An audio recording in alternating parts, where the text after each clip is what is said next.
I've been fucking hoes and popping pillies, man, I feel just like a rock star.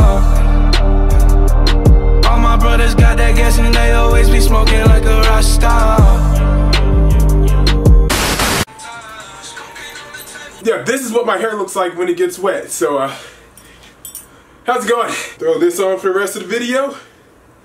There we go. Whoa! 7K. Feels good. Thank you very much. So last night was WWE Hell in a Cell, and honestly, I thought it was gonna be trash looking at the card itself. Also, in case you're wondering, 2010 John Cena shirt. I know, I still have it. It's fitting a little snug. I would not walk out the house wearing this. It's hugging in all the wrong places. Pre-show match, Shelton Benjamin and Chad Gable versus the Hype Bros. Here's like your average pre-show match. It was like right here. That's pretty much it. Starting off the pay-per-view, in my opinion, was the best match of the night. Honestly, both Hell in a Cells were like really good, so I think I'm just gonna talk about them together as one. The opening match between the New Day and the Usos were more like a jail beatdown in a way, right? And the other one just felt like these guys actually really hate each other, which, you know, great job, Kevin Owens. Starting off with the Tag Team Championship, I mean, the New Day and the Usos, oh my god, like, that was amazing. I don't know if WWE was advertising this as like the first ever tornado tag team match inside the cell, because that's actually happened before. The first ever Hell in a Cell pay-per-view in 2009 had DX and Legacy face each other, so not the first ever, but this is definitely a lot better. Unless like they advertised this just for the tag team championships, and yeah, it probably was the first one. It had all the setup as like a comedy match, which at first you're kind of like, oh god, they're really just gonna throw around trumpets and stuff. Then it turned into like this brutal beatdown, so it mixed like comedy with seriousness. It's kind of like Santino and Jim Cornette.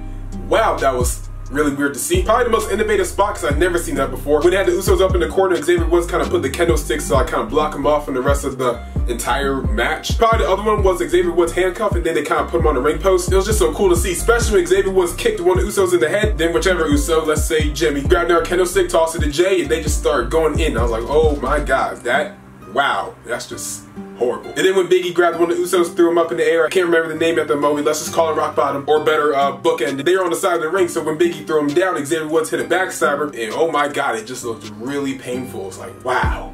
This is awesome. First ever Hell in a Cell match I had ever watched in my life was probably Undertaker and Punk in 2009, minus the WrestleMania 28 one with Undertaker and Triple H. That's my favorite Hell in a Cell that I've actually like watched live. Everything about it was such like a jail beatdown mentality. It was like, yeah, that's cool, bro. Two twins beating up the small black guy. Then here comes the really big black guy, like in all the jail movies, went in full I'm gonna kill you mode and just like picked up one of the Usos, ran around the cell, threw him against the cell. Actually, one of the moments when the Usos had Xavier handcuffed and they were hitting him while he was on the ring floor kind of remind me of the scene from All Eyes. I think that's the name of it. It's a Tupac movie. When Tupac was in the hotel and the guys came in and shot him a couple times, and Tupac was basically just screaming, I don't give a F. Can't say that, you know, YouTube. I'm not trying to get that yellow dollar sign. It just reminded me of that so much, and honestly, this entire match was just so great. Probably my favorite match of the entire year. Hands down. Next up, Rusev versus Randy Orton. What are they thinking?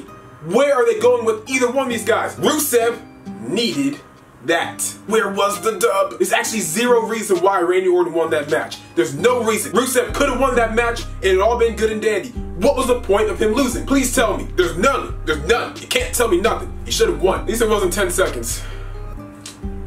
I hate WWE, man. Just idiots. I believe after that was the US title triple threat. During the pre-show, Ty Dillinger kind of just asked his way into the title shot, which was pretty smart, honestly. I think my favorite moment of that entire Hell in a Cell pay-per-view was Daniel Bryan screaming 10. That was actually the funniest thing in the world. When I hit 10,000 on YouTube, I'm gonna play that for like 10 minutes straight. I'm letting you know what I'm going to do. It's gonna be a 10-minute video of Daniel Bryan screaming 10. Overall, the triple threat wasn't anything amazing, wasn't anything great. It was just kind of just like a really good match, because, you know, AJ Styles makes everything better than average. AJ Styles is probably one of my favorite guys in the company right now, like hands down. He's probably the best wrestler on planet Earth as we speak, besides like Okada and Omega. It's like a good tie between all three of them, honestly. Nothing major really happened in the match besides the ending with Baron Corbin becoming the United States champion, which I actually really enjoy. A lot of people don't like Baron Corbin. I like Baron Corbin. I think he's actually really good. And that theme song though, oh, sweet baby Jesus, that's great. I think after that was the women's title match, so Charlotte and Natalya put on a good wrestling match. That's what I expected of these two. Like, I don't know women's wrestling like that. If I had to look at the grand scheme of the entire world of like women's wrestlers, I can't say they're top 3 because I don't know every woman wrestler in the world like that, but I would definitely put them top 10, top 20. Better be top 20.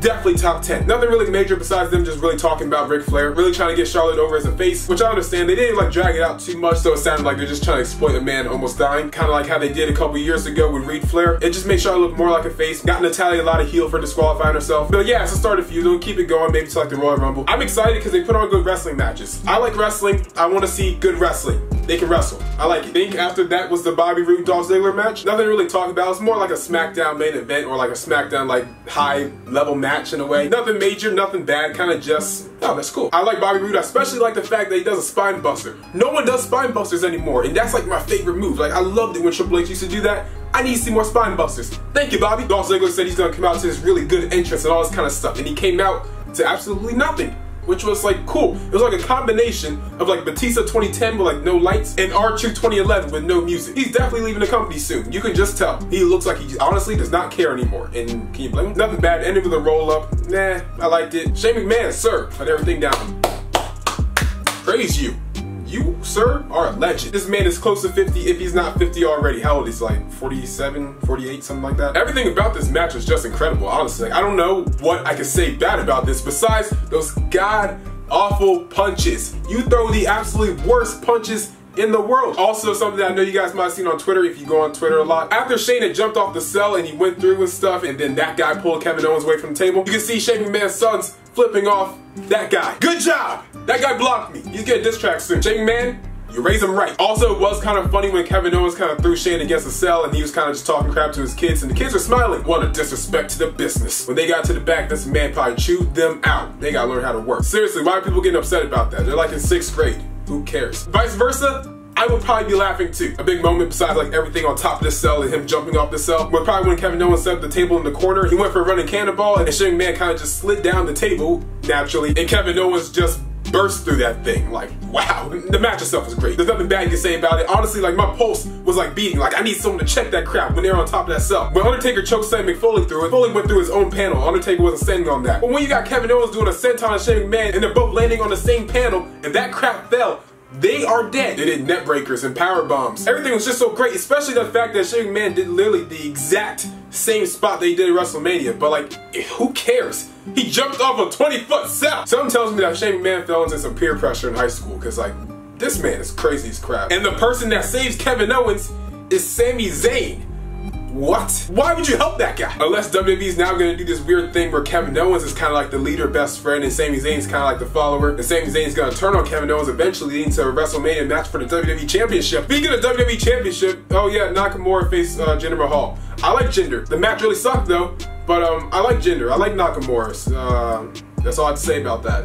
It sucked. Back to the part that actually matters. I like Sami Zayn. Still blocked me on Twitter though. So did Kevin Owens. Both y'all gonna get something soon. But the main event, oh my god, it was just amazing. Like, everything about it, even knowing that spot was the exact same in WrestleMania, I didn't care, because it was just so incredible. Yeah guys, this video we really enjoyed. Hell of a Cell honestly was like a really good show. Had some bad parts. I didn't even want to talk about the WWE Championship match, mainly because I forgot about it and it sucked. But yeah guys, this video we really enjoyed. Thank you for 7,000 subscribers or subscribers, whatever you want to call it. Thank you, I appreciate it. Also, today would have been Eddie Guerrero's 50th birthday. Shout out to Latino Heat, the GOAT. And thank you guys for watching the video. We really enjoyed. Thank you guys a lot. I really mean it. Thank you for watching. Make sure to like, comment, share, and always subscribe. Tell me in the comments down below, what did you think about Hell in a Cell? Did you like it? Did you hate it? What did you think about it? And we outie.